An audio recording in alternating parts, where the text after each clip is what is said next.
The hype tank is about to go and murder millions of people in Battlefield 1. So it's not really a bad thing. It's actually a good thing. Ladies and gentlemen, Battlefield just dropped their information for the They Shall Not Pass DLC. It's coming a few months after the game's initial release in March 2017. We still don't have the specific date yet. It's going to come 2 weeks early for those of you guys who have premium. After that, you can buy it for probably it'll be $15. That's pretty standard if you want to just buy it individually. If you guys are following me or Battlefield on Facebook and Twitter, you saw that they posted just a short little teaser for this DLC, which showed us some type of French trooper, an insanely large tank behind them, and plenty of fire. I ran a poll on my Facebook, and it was overwhelmingly hype across the board. Maybe it's a bit biased because obviously you guys are pretty big into the game if you're following me, but we got some extra screenshots now as well as text to describe the 4 different maps, 2 new vehicles, a new elite class, and a new stationary weapon, which we're gonna start there with.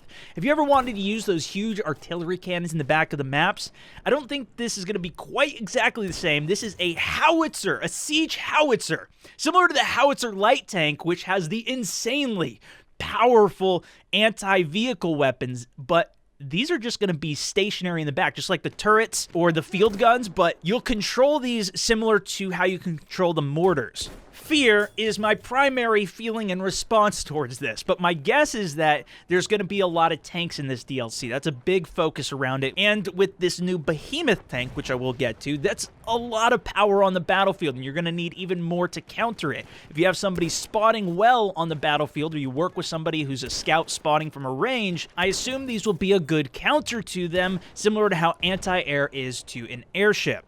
The fear comes in that I'm going to be running across the battlefield as an infantry quite often, since there's not going to be enough tanks for me all the time. And I hope that I'm not going to be dying to siege cannons 24/7 with that dude just sitting 50-0 in the back of the map. We'll see how they handle it, but it sounds like it's going to be required because these tanks sound nasty. The new standard assault tank is a French one, of course, going along with the French troops that are being introduced, the St Chamond, if I'm saying that correctly. It's armed with a 75mm cannon, which is essentially like the light Howitzer tank, but this looks like it's going to be a heavier tank. It'll probably have its own category, similar to how the artillery truck, heavy tank, light, they're all in their own separate. This could potentially have its own subcategories of this as well. But the real death and destruction is going to come with the new Behemoth, the Char 2C, or probably Char 2C, which this photo does not give justice to the size of this thing. The trailer did a better job, but look at this footage. This is from Critical Past, and it was just a short clip, and I just wanted to show a little bit of it here. And of course, we're only going to see this Behemoth on the new maps, and I don't know if it's going to be on all 4 of them or not, but we do have 4 total new maps coming, and we got to see a little bit of this in terms of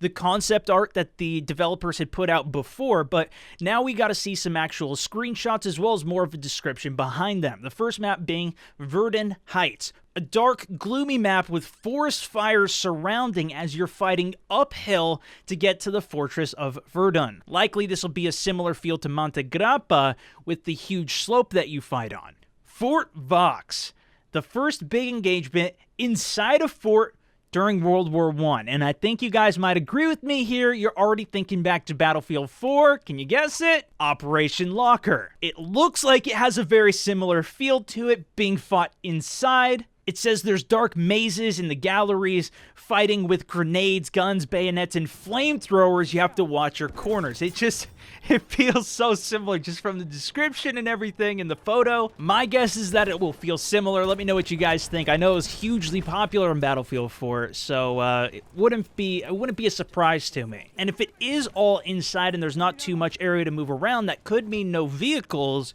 which I would also be quite a fan of, at least for one map. Soissons definitely murdered that one. Take part in one of the biggest tank assaults in World War I. This one has to feature the Char 2C. Planes, tanks, infantry clash in a beautiful French countryside in the early hours of the hot summer days. Definitely looks very similar to our St. Quentin Scar, which is one of my personal favorites. Huge open area buildings which look easily destructible, and it mentions only the thunderstorm is louder than the war. So we could potentially see some environment changes on this with a thunderstorm coming in. And finally, Rupture. Fields covered by poppies growing over old rusted out tanks from previous battles. It says it might seem calm, but there's a maze of steel beasts providing an excellent place for those who want to plan an ambush. You can see the trench running through the screenshot there, and while I really want to see some gameplay from it, I'm already going to be assuming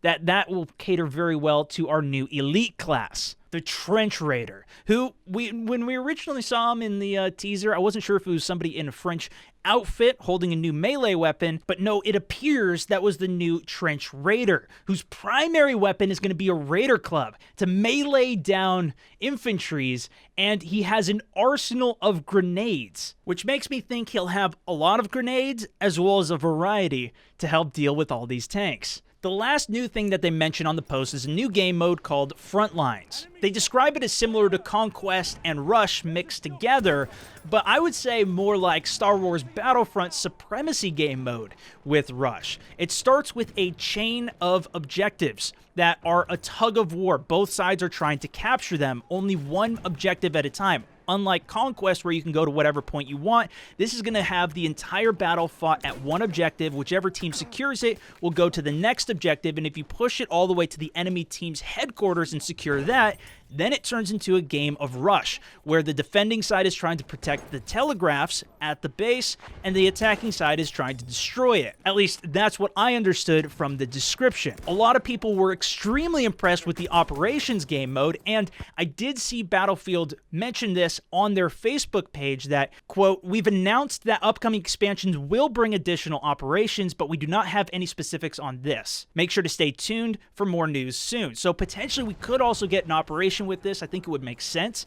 With 4 new maps, they could probably come up with something at least for 2 of them. But it looks like they're going to be more focused on trying out this new mode. Now, they also didn't mention anything about new equipment or weapons. Supposedly, we're going to be getting 20 new weapons over the lifetime of the DLCs dropped, which we assumed was going to be 5 weapons per DLC. We still haven't even seen any gameplay from this besides just this short, quick trailer, which really wasn't even gameplay, but I wanted to make an overview for what we at least know so far. If you want to stay even more up to date, go follow me over on my Facebook page as well as Twitter.